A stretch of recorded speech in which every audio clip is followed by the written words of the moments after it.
திருச்சிற்றம்பலம், தில்லையம்பலம், தென்னாட்டுடைய சிவனையை போற்றி, எந்நாட்டவருக்கும் இறைவா போற்றி. அனைவருக்கும் வணக்கம். நாம இன்னைக்கு ஜூன் மாத பலன்களை பத்தி பார்க்க போறோம். ஜூன் மாதத்துல சனி பகவான் ஆட்சி பலம் பெறுகிறார். அதே போல செவ்வாய் ஆட்சி பலம் பெறுகிறார். சுக்கிரன் 12ஆம் தேதி வரைக்கும் ஆட்சி பலம் பெறுகிறார்.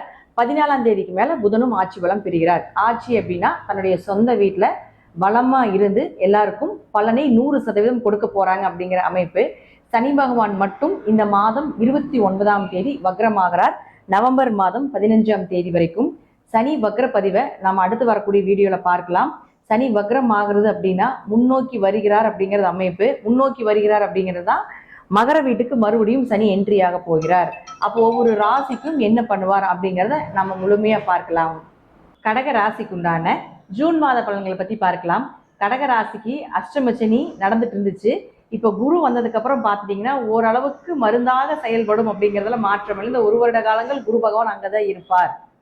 அப்போ உங்களுடைய ராசி அப்படின்னு சொல்லக்கூடிய கடக ராசிக்கு குருவினுடைய பார்வை பெறும்பொழுது ஓரளவு உங்களுக்கு நல்ல பலன்களை நிச்சயமாக கொடுக்கும். அடுத்து உங்களுடைய 2ஆம் அதிபதினு சொல்லக்கூடிய சூரியன் பாருங்க 11ஆம் வீட்டுல இருக்கார். அதுவும் 14ஆம் தேதி வரைக்கும். 2 11 இருந்தால் எப்படியும் காசு பணம் சொத்து சேரும். பண வரவு உண்டு. குடும்ப ஒற்றுமை சிறப்பாக இருக்கும். உங்களுடைய வாக்குக்கு ஒரு பலிதம் உண்டு. லாபங்கள் நல்லா வரும். 11னா லாபஸ்தானம். லாபங்கள் நல்லா வரும். உங்களுடைய ஆசைகளும் நிறைவேறும். அடுத்து பாருங்க 12ஆம் தேதிக்கு மேல இந்த சூரியன் சொல்லக்கூடியவர் உங்களுக்கு உங்களுடைய ராசிக்கு 12ஆம் வீட்டுக்கு வருகிறார். அப்போ விரயங்களும் உண்டு. 12ஆம் தேதிக்கு மேல கொஞ்சம் விரய செலவு இருக்கு. நீங்க உங்களுடைய நல்ல விஷயங்கள் எல்லாமே 12ஆம் தேதிக்கு முன்னாடியே வச்சுக்கோங்க. ஏகதேசமா 14ல மாறும் பொழுதே உங்களுக்கு ஒரு விரயத்தை கொடுத்தே தீர்வார் அப்படிங்கிறதுனாலையும், அதே போல இந்த சுக்கிரன் மற்றும் புதனும் பார்த்துட்டீங்கன்னா 11ஆம் வீட்டில் இருக்கார் குருவோட சேர்ந்து. போன மாதம் எல்லா கிரகங்களும் 11ஆம் இடம்னு சொல்லக்கூடிய லாபஸ்தானத்தில் இருக்காங்க. இந்த மாதம் பாருங்க எல்லா கிரகங்களும் 12ஆம் வீட்டுக்கு வந்துடுவார். அப்போ உங்களுடைய உடல்நிலை, உங்கள் குடும்பம் சார்ந்த உடல்நிலை, உங்களுடைய 4ஆம் அதிபதினு சொல்லக்கூடிய சுக்கிரன் அப்படின்னு சொல்லக்கூடியவர் உங்களுடைய உடல், அதே போல உங்களுடைய தாயாரினுடைய ஆரோக்கியத்தை சொல்றதுனால அவரும் உங்களுக்கு 12ஆம் தேதிக்கு மேல 12ஆம் வீட்டுக்கு வர்றதுனால இவங்களுடைய உடல்நிலையிலும் கொஞ்சம் கவனமாக இருந்து செயல்படுத்த வேண்டும். தேவையில்லாத விரைய செலவுகளும் தேவையில்லாத பயணங்களும் இதெல்லாமே உங்களுடைய மனதை கொஞ்சம் நிலைநிறுத்தும் அப்படிங்கிறதுல மாற்றம் இல்லை. ஸோ அதனால இந்த மாதம் விரைய செலவுகளை கொடுப்பதுனால நீங்க எதுவாக இருந்தாலும் ஒரு 12ஆம் தேதிக்கு முன்னாடி சேஃப்டி பண்ணிக்கோங்க அப்படிங்கிறதுல முற்றிலும் உண்மையான ஒரு விஷயம். அடுத்து உங்களுடைய ராசிக்கு 12ஆம் அதிபதினு சொல்லக்கூடிய புதனும் அங்கேயே வந்து நிற்கிறார்.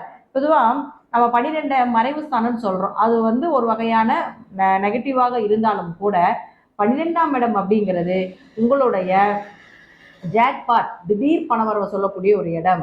அதே போல 12ஆம் அதிபதி 12ஆம் வீட்டில் இருந்தா தன் முயற்சியால் மேலே வரக்கூடிய ஒரு ஜாதகம். அப்ப கடினமான முயற்சி நீங்க இந்த மாதம் போட்டு உங்களுடைய காரியத்தை ஜெயம் பண்ணுவீங்க அப்படிங்கிறதே மாற்றம் இல்லை.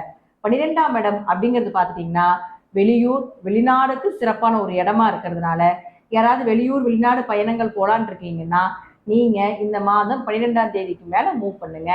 நல்ல விஷயங்கள், சுப நிகழ்ச்சிகள், ஒரு தொழில் தொடங்குறது, நண்பர்களை சந்திக்கிறது, ஒருத்தர் மூலமா உதவிகள் கிடைக்கணும், இதெல்லாமே உங்களுக்கு சாதகமா வரணும் அப்படின்னா இதெல்லாமே 12ஆம் தேதிக்கு முன்னாடி வச்சுக்கிறது ஒரு சிறப்பான அமைப்பா இருக்கும். அடுத்து உங்களுடைய ராசிக்கு பாருங்க 5 மற்றும் 10ஆம் அதிபதினு சொல்லக்கூடிய செவ்வாய் 10ஆம் வீட்டிலே இருக்கார். 5 10ல் இருக்குது. அதுவும் ஆட்சி பலம் பெற்று இருக்கிறது மிகப்பெரிய யோகம். எந்த மாதிரி யோகத்தை கொடுக்கும் அப்படின்னு பார்த்துட்டீங்கன்னா 10ஆம் இடம் அப்படிங்கிறது தொழில் ஸ்தானம் இல்லையா? அப்ப தொழில் வளர்ச்சியை கொடுக்கும். இப்ப நீங்க குழந்தைகளுக்கு தொழிலை கொடுக்கலான் இருக்கீங்க, அல்லது நீங்களும் உங்களுடைய குழந்தைகளும் சேர்ந்து பார்ட்னர் போட்டு தொழில் பண்ணலான் இருக்கீங்க அப்படின்னா இந்த மாதம் இது சிறப்பான மாதமாக இருக்கும். குல தெய்வத்தினுடைய அனுகிரகம் சிறப்பா இருக்குது. ஏன்னா 5ஆம் இடங்கிறது குலதெய்வம். அந்த குலதெய்வ ஸ்தானம் ஆட்சி பலம் பெற்றிருக்கிறதுனால இந்த மாதம் நீங்க உங்க குலதெய்வத்துக்கிட்ட போய் என்ன வேண்டினாலும் நிச்சயமாக பலிதமாவதற்குண்டான வாய்ப்புகள் உண்டு. அதுல மாற்றமே இல்லை. அதே போல 10ஆம் அதிபதி 10ஆம் வீட்டில் இருக்கிறதுனால தொழில் வளர்ச்சி, ஒரு தொழிலிருந்து இன்னொரு தொழிலை ஏற்படுத்தி கொள்வது, பல கிளைகளை உருவாக்குவது, தொழில் ஸ்தானத்துல புதியதாக இன்வெஸ்ட்மெண்ட்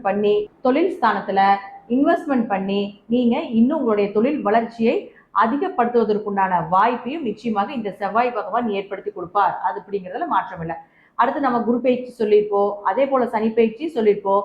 சனி பயிற்சி இந்த மாதம் எண்டிங்ல உங்களுக்கு வக்ரமாகிறார். மறுபடியும் மீண்டும் மகரத்துக்கு வரும் பொழுது உங்களுடைய ராசியை தொடர்பு கொள்வார். அதனால இந்த மாதம் 12ஆம் தேதிக்கு முன்னாடியே உங்களுடைய பிளானிங் எல்லாமே பண்ணிக்கோங்க. ஏன்னா நல்ல விஷயங்கள் எல்லாமே செஞ்சு வச்சுக்கோங்க. ஏன்னா நவம்பர் மாதம் வரைக்கும் சனி பகவான் மறுபடியும் நேரடியாக உங்க ராசியை பார்க்கறதுனால சில இன்னல்களை நிச்சயமாக கொடுப்பார் அப்படிங்கிறதை நம்ம தெரிஞ்சு வச்சுக்கோங்க. சனி பகவான் நேரடியாக உங்க ராசியை பார்க்கறதுனால கொஞ்சம் கவனமா இருக்கணும் நவம்பர் மாதம் வரைக்கும். அதனுடைய பதிவுகளை நம்ம பின்னாடி பார்க்கலாம். இந்த மாதம் உங்களுக்கு ஒரு சிறப்பான மாதமாக இருப்பதற்கு எங்களுடைய வாழ்த்துக்கள். நன்றி. மீண்டும் ஒரு நல்ல பதிவில் சந்திக்கலாம். திருச்சிற்றம்பலம், தில்லையம்பலம், ஸ்ரீ நரசிம்மர் திருவடிகளே சரணம்.